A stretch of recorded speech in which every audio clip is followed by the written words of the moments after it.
श्रीरंगजप्पा बारणे साहेब.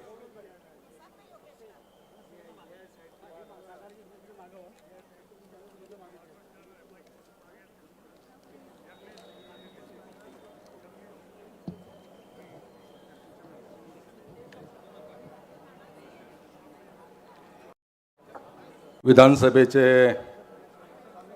उपाध्यक्ष अण्णा बनसोडे यांच्या नागरी सत्कारासाठी उपस्थित असलेले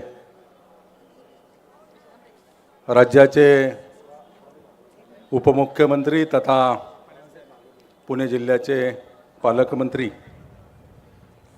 आदरणीय अजितदादा पवार, माजी आमदार विलास लांडे पाटील, आमदार शंकर शेठ जगताप, आमदार अमित गोरखे, नेते योगेशजी भल, भारतीय जनता पक्षाचे शहराचे प्रभारी शत्रुघ्न काटे, शिवसेनेचे शहर प्रमुख निलेश तरस, RPIच्या नेत्या चंद्रकांता सोनकांबळे, शिवसेनेचे उपनेते इरफानभाई सय्यद, माजी महापौर मंगलाताई कदम, भाऊसाहेब भोईर, सुलभाताई उबाळे, सदाशिव खाडे, कविताताई आलाट, नाना काटे, कविताताई आलाट, व्यासपीठावर उपस्थित सर्वच मान्यवर,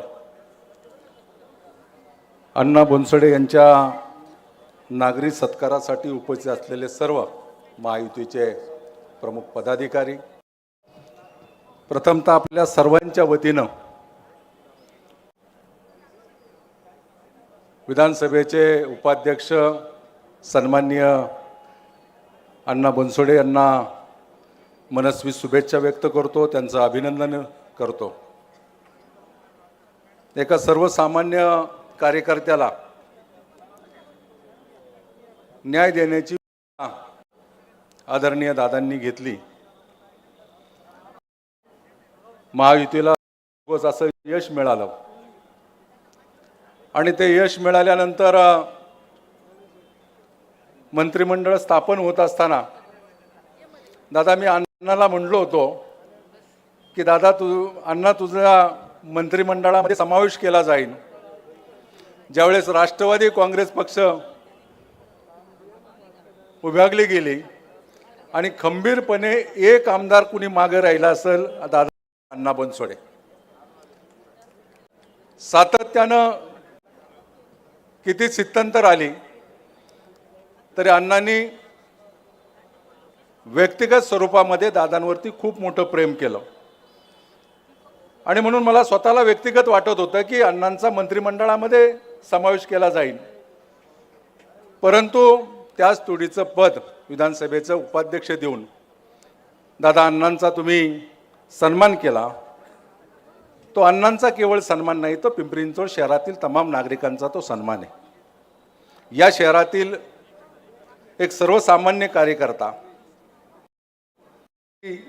परिसरामधील गरीब माणसासाठी काम करणारा, तळागाळातील सर्वसामान्य कार्यकर्त्याला आधार देणारा आणि सातत्यानं मदत करणारा असे अण्णांची ख्याती आहे.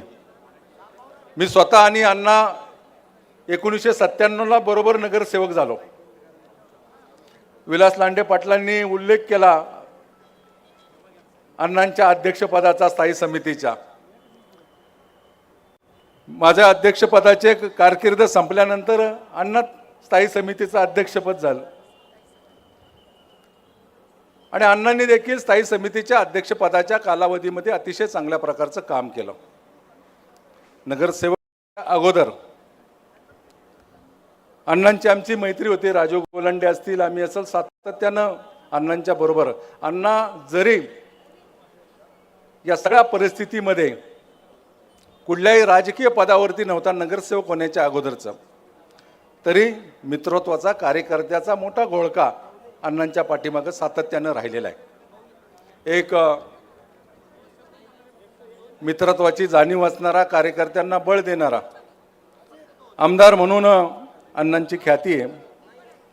अण्णांना एक चांगलं वैज्ञानिक पद या राज्याच्या विधान परिषदेचा उपाध्यक्ष म्हणून काम करण्याची संधी मिळाली आणि या संधीच्या माध्यमातून राज्यामध्ये महायुतीचं सरकार आहे.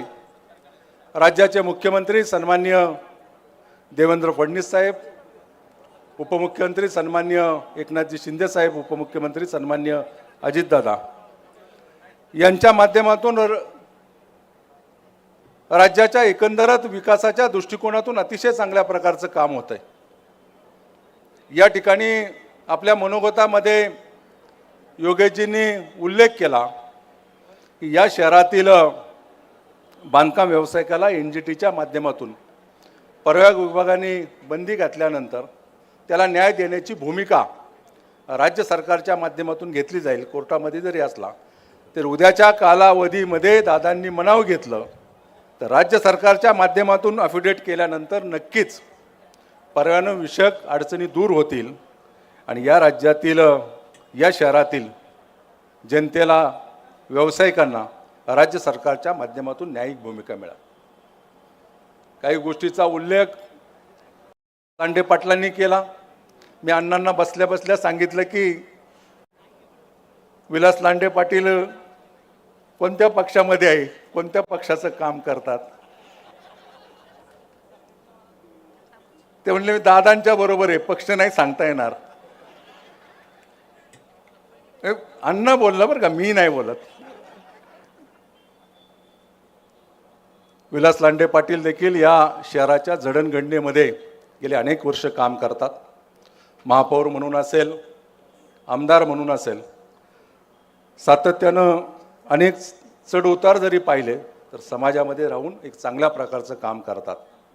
शंकर शेठ जगताप यांनी काही गोष्टीचा उल्लेख केला. दादा, शहर प्रचंड मोठ्या संख्येनं वाढत आहे. पालकमंत्री म्हणून आमच्या देखील मोठ्या अपेक्षा आपल्याकडून आहे. शहर वाढत असताना पाण्याची समस्या असतील, पवना इंद्रायणी नदीच्या प्रदूषणाच्या बाबतीमध्ये असेल, या संदर्भामध्ये आपलं सरकार राज्यामध्ये आणि धोरणात्मक निर्णय आपल्या माध्यमातून नक्कीच आपण घ्याल. शेवट आजची या कार्यक्रम अण्णांच्या सत्कार सोहळ्याचा आहे. एका कर्तृत्वान आमदाराला, कार्यकर्त्यांमध्ये राहून सर्वसामान्य माणसाचं दुःख जाणणाऱ्या एका कार्यकर्त्याला बळ देण्याचं काम, त्याला सन्मानित करण्याचं काम दादा आपण केलेलं आहे. अण्णा एक मित्र म्हणून मी मनस्वी अण्णा तुम्हाला मनपूर्वक शुभेच्छा व्यक्त करतो. आपल्याकडून नक्कीच चांगलं काम होईल, परंतु आपल्या या पदाच्या कारकिर्दीमध्ये राज्य सरकारकडून असलेली प्रलंबित कामे नक्कीच मार्गी लावण्याचं काम देखील नक्की होईल. तुम्हाला तुमच्या कार्याला मनस्वी शुभेच्छा व्यक्त करतो. आपण गेले अनेक वर्ष या पिंपरी चिंचवड शहराच्या जडणघडणीमध्ये एक प्रभावीपणे काम करता आणि काम करत असताना अनेक पक्षाचे कार्यकर्ते जोडले देखील आहेत. ते स्वतःच्या स्वभावावरून, कर्तृत्वानं अनेक माणसाला मदत करण्याचं काम करताय आणि म्हणून अण्णा तुम्हाला मनस्वी माझ्या वतीने व्यक्तिशः शुभेच्छा व्यक्त करतो. आपली कारकीर्द नक्कीच यशस्वी होईल आणि ती यशस्वी होण्यासाठी आपल्याला आशीर्वाद आणि कार्यकर्त्यांचं बळ जे आहे ते अधिक राहील. परंतु आपलं आरोग्य अतिउत्तम राहावं, निरोगी राहावं अशा प्रकारच्या शुभेच्छा या निमित्तानं देखील देतो. आपल्या कार्याला शुभेच्छा व्यक्त करून माझं मनोगत थांबवतो. जय हिंद, जय महाराष्ट्र. धन्यवाद खासदार साहेब. यानंतर आपण ज्यांचा सन्मान करणार